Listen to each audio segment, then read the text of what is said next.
tem mais ponto. Se ele matar mulher, idosos, tem mais ponto. Se matar criança, tem mais ponto. O menino fica procurando idosos, crianças e grávidas para matar, para ganhar, para passar de fases. Tem uma cena que ele assalta o cara, bate no motorista e assume a direção do outro carro. Vocês têm ideia do que isso vai fazer com esse aparelho psíquico dessa criança? Eu não tenho dúvida que com essa violência das escolas, hoje, que a gente joga a culpa toda em cima só de político, de governo, nós somos corresponsáveis por isso, por ser tão negligentes dentro da nossa casa. Vocês acham que eu estou exagerando? Eu posso falar um pouco sobre esse jogo? Pode. Eu tenho filho da minha sobrinha que tem 6 anos, eu tenho um neto de 8. O meu neto não joga, tá? E esse menino joga. Aí ele foi na casa da minha filha outro dia, para brincar com o neto, aí pediu para ligar o computador lá, queria jogar GTA. E falou, ô tia, coloca o mais violento, que eu adoro violência. O menino tem 6 anos. É isso. E o jogo realmente é isso, ele falou que adora matar, adora assaltar, que adora... Imagina esse menino quando chegar nos 20 anos, gente. Eu fiquei horrorizada.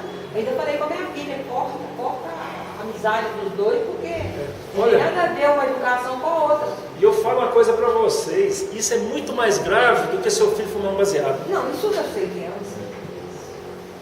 É muito mais grave o seu filho ficar horas e horas diante de um computador. Ali, seu filho vai ter um problema no futuro. Isso já está acontecendo, já está chegando nos consultórios, oftalmologista já está vendo isso, certo? Crianças com problemas de vista precocemente, crianças com problemas de coluna, dependência virtual, crianças com obesidade.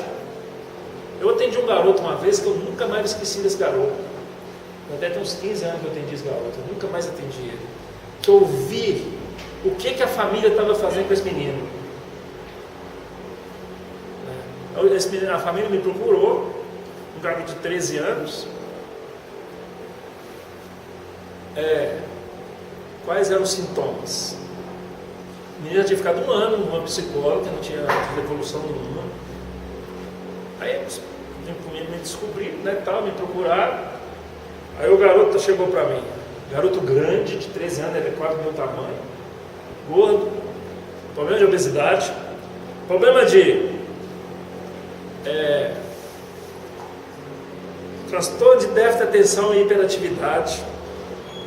Hoje virou moda, todo menino que dá problema na escola, bate o carimbo nele, né? Manda para o psiquiatra, toma Ritalina. Naquela época era sintoma, hoje você falar isso é perigoso você ser processado. Tendência ao homossexualismo, né? E tinha outro lá também que não lembro, a síndrome de pânico. Ou seja, é um caso horroroso, né? Nossa, o que eu vou fazer com esse menino? Né? Atendi os pais, depois o menino veio na outra sessão. O menino, gente, em meia hora, ele fez o diagnóstico para mim. O menino falou comigo, eu vi tudo que estava acontecendo com ele. Aí eu vi que eu dispensei o garoto e fui atender os pais. Adolescente e criança, não adianta você ficar mandando muito eles para o psicólogo, não, tá? É você que tem que ir. Porque a influência de pai e mãe é muito maior do que a do psicólogo. Quando alguém me procura, você atende criança? Não, atende os pais dele. Aí eles procuram outro psicólogo. Né? Porque os pais pulam fora o tempo inteiro de psicólogo. Né? Aí o que aconteceu? O menino me contou assim, nossa, doutor Carlos, eu estou tendo dificuldade para dormir, sabe, porque eu fico lá no meu computador. Foi naquela época do acidente lá nos Estados Unidos, das Torres Gêmeas. Aí tinha um site, eu nem sabia que existia isso na internet, sites de terror. O menino ficou viciado em site de terror. Aí ele viu aquele site de terror que deu uma repercussão na época, que gravaram lá os espíritos das pessoas que morreram lá, saindo dos corpos, né? Não sei se alguém aqui já viu isso ou já ouviu falar nisso. Já ouviu falar? O menino ficava lá até 2 horas da manhã assistindo aquilo. Imagina um garoto de 13 anos assistindo isso. Eu acho que até eu ia ter síndrome de pânico. Aí eu descobri onde estava o síndrome de pânico. E com um detalhe, o menino tinha... Aí o que acontece? 2 horas da manhã o menino não conseguia dormir, morrendo de medo do site de terror.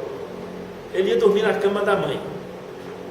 Aí o pai saía do lugar dele e ia dormir no quarto do menino. Né? Olha, você vê que interessante, que drama, né? E os pais morrendo de medo, quer dizer, sem saber o que fazer com o garoto. Aí eu voltei com o pai para a cama dele. Disse, o menino vai ficar chorando a primeira noite, a noite inteira, mas você não deixa ele entrar. E aí a gente às vezes tem que fazer um tratamento de choque com a família, né? Eu falei assim, daqui uns dias vai querer ter relação sexual com a senhora, você vai fazer também? Aí ela assustou, né? E foi tiro e queda. Na primeira noite ele ficou a noite inteira batendo na porta, querendo entrar. A mãe com aquele coração, nossa senhora, morrendo de desespero, né? Tiraram o computador dele de dentro do quarto, botou na sala com senha, né? O videogame, que estava viciado no videogame, a obesidade, ficava o dia inteiro no videogame, não fazia nenhuma atividade física. Isso é 1000 vezes pior do que fumar maconha, gente. Vocês não acham, não? E a gente fica lá, mas será que fumou? Será que não fumou? Será que fumou? Será que não fumou? Vira Sherlock Holmes procurando, né? Só falta colocar detetive. Aliás, tem alguns codependentes que colocam detetive. Eu já vi codependente fazer isso. Vocês estão rindo aí, né? Aí o que aconteceu? Aí eu descobri, né? Epa, a obesidade está aí. O transtorno de déficit de atenção e hiperatividade. Imagina um menino vai dormir 2 horas da manhã, depois de assistir esse site, ele vai conseguir dormir lá para as 3 horas da manhã, acorda às 6 horas da manhã para ir para a aula. Tem alguma professora aqui, ele vai dar conta de assistir aula? Dormir até no intervalo, na hora de comer. Depois que ele voltava do intervalo, ele não entendia patavina nenhuma na sala. O que ele ia fazer dentro da sala do garoto de 13 anos? O que vocês acham? Bagunça. Hiperativo. Aí faltou o diagnóstico da tendência ao homossexualismo. O pai dele viajava muito e ele tinha 2 irmãs mais velhas do que ele. As irmãs começaram a chamar ele de bichinho o tempo inteiro. Então estava sendo criado com 3 mulheres, né? Desde pequenininho. Aí eu tive que chamar as 2 irmãs, né? Falei com as 2 irmãs, né, que o que elas estavam falando do filho, porque a gente tem que tomar muito cuidado com os que a gente fala com os nossos filhos, sabe por quê? Porque se você fica xingando seu filho, safado, sem vergonha, vagabundo, ele não pode decepcionar a mãe. Ele vai começar a fazer o quê? Ser safado, sem vergonha e vagabundo. E as mães adoram. Esse menino é terrível. Fala isso ainda com uma... enche a boca, né? Eu já vi uma mãe chamando um menino: ô seu capeta, entra pra dentro. Nunca esqueci essa cena. Na época eu tinha uma loja lá na Cabana. Eu vi essa mãe mandando o menino entrar. E ela usou esse mesmo: entra pra dentro, seu capeta. O menino devia ter uns 5 anos de idade. Esse menino não pode decepcionar a mãe. Na cabeça dessa criança funciona assim: se minha mãe está falando que eu não presto, ela deve ter razão. Aí ele começa a fazer o quê? Ele começa a ter esses comportamentos para justificar o que a mãe está falando. Peguei pesado? 10 minutos? Vou abrir para alguém que quiser fazer alguma pergunta então. Tem alguém que gostaria de fazer alguma pergunta aí? Eu gostaria.